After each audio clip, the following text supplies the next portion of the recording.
Hi everyone, welcome back to another video from Wake&Tech.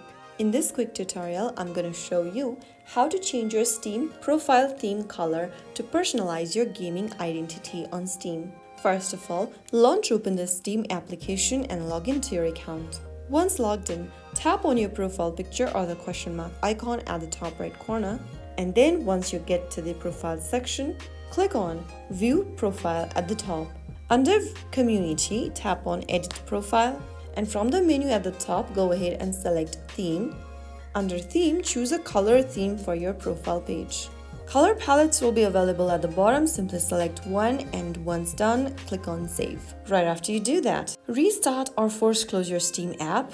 And once you do that, get back to your profile by tapping on the profile picture. Click on View Profile, and there you have your new profile theme for Steam.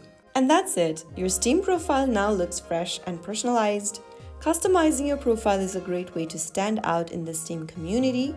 If this video helped you, don't forget to like, subscribe, and comment below what theme you chose. I will be back again in the next episode. Thanks for watching.